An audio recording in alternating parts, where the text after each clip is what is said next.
तो hello guys, मेरा नाम है धीरज बघेल। और जैसे कि आप सब जानते हैं कि ब्रह्मास्त्र मूवी आने वाली है और उसका ट्रेलर भी आ चुका है।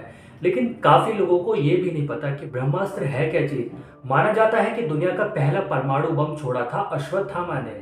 और मॉडर्न इरा में जे रॉबर्ट ओपनहाइमर्स ने गीता और महाभारत का गहन अध्ययन किया और उन्होंने ये पता लगाया कि महाभारत में जो ब्रह्मास्त्र इस्तेमाल हुआ था उसकी संहारक क्षमता, दूसरे शब्दों में बोले तो तबाही मचाने वाली क्षमता कितनी थी, उसका भी उन्होंने काफ़ी ज़्यादा गहन अध्ययन किया। जिसके बाद उन्होंने अपने मिशन का नाम रखा ट्रिनिटी, जो कि होता है त्रिदेव। रॉबर्ट के नेतृत्व में 1939 से 1945 के बीच वैज्ञानिकों ने इसके ऊपर काम किया और 16 जुलाई 1945 को दुनिया का पहले परमाणु बम का परीक्षण हुआ। जिसके बाद वैज्ञानिक मानने लगे कि महाभारत में जो ब्रह्मास्त्र का प्रयोग हुआ था वह आज का परमाणु बम ही है। यानी कि 5000 साल पहले ही हमारे पास इतना आधुनिक हथियार था। क्या पता ब्रह्मास्त्र परमाणु बम से भी ज्यादा खतरनाक हो, क्योंकि उसमें दैवीय शक्तियां थी। 50 साल पहले पुणे की एक डॉक्टर पद्माकर विष्णु ने अपने शोध कार्य में ये बताया कि महाभारत में जो ब्रह्मास्त्र का इस्तेमाल हुआ था वह आज के परमाणु के समान ही है। उन्होंने 1969-1970 में एक बुक लिखी थी जिसका नाम था स्वयंभू। उसमें उन्होंने इसका उल्लेख किया है। और हमारे प्राचीन भारत में भी बहुत जगह ऐसे हैं जहाँ पर ब्रह्मास्त्र का प्रयोग करने का उल्लेख दिया गया है।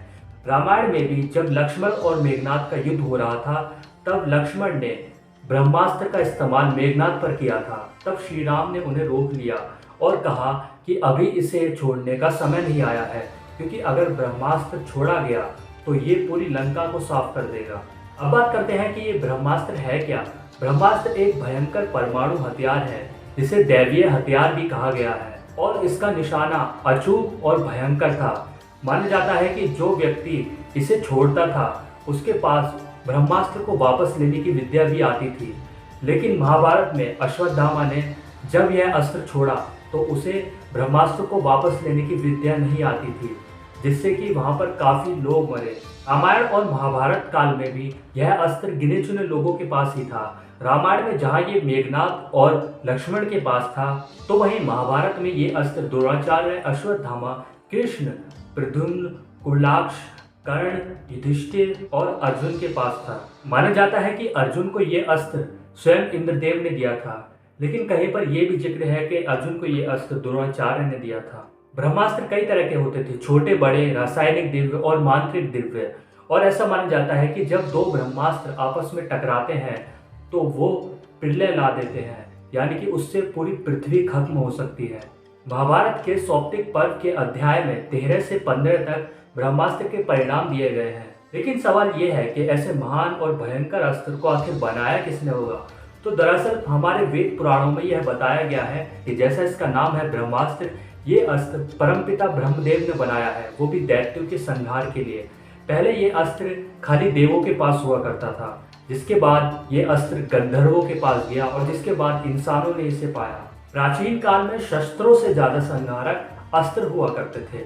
शस्त्र वो होते थे जो धातुओं से बनते थे, लेकिन अस्त्र वो होते थे जो शक्तियों से बनते थे। और अस्त्र में काफी ज्यादा शक्तियां होती थी, वो सिर्फ देवी देवताओं के पास ही हुआ करता था। महर्षि वेदव्यास लिखते हैं कि जहाँ पर ब्रह्मास्त्र छोड़ा जाता है वहाँ पर 12 साल तक पर्जन्य वृष्टि रहती है, यानी कि वहाँ पर जीव जंतु, पेड़ पौधे नहीं उगते। महाभारत में ये उल्लेख मिलता है कि जब ब्रह्मास्त्र छोड़ा गया था तो काफी स्त्रियों के गर्भ मारे गए थे। और ऐसा ही कुछ जापान के हिरोशिमा में हुआ था।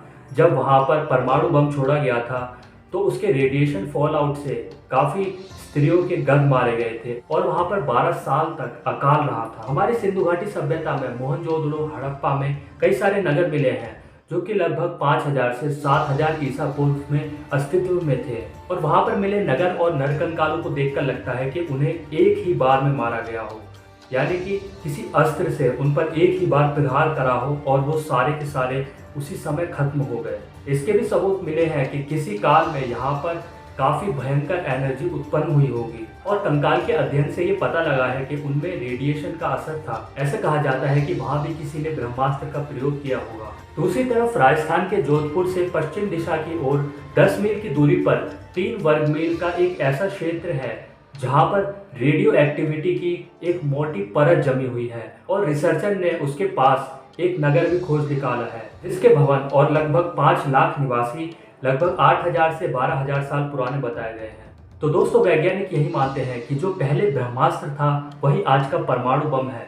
अब इसमें कितनी सच्चाई है और कितनी नहीं, ये तो हम नहीं जानते, लेकिन ये बात काफ़ी सोचने वाली और अपने आप में प्राउड फील करने वाली बात है कि जो चीज़ वैज्ञानिकों ने आज खोजी है और इतनी भयंकर है, वो हमारे प्राचीन काल में कम से कम हजारों और लाखों साल पहले से ही खोजी जा चुकी है और उनका इस्तेमाल भी होता रहा है।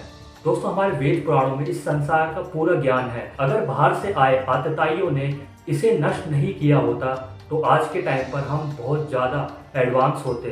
तो दोस्तों, आज के लिए बस इतना ही। तब तक के लिए बाय।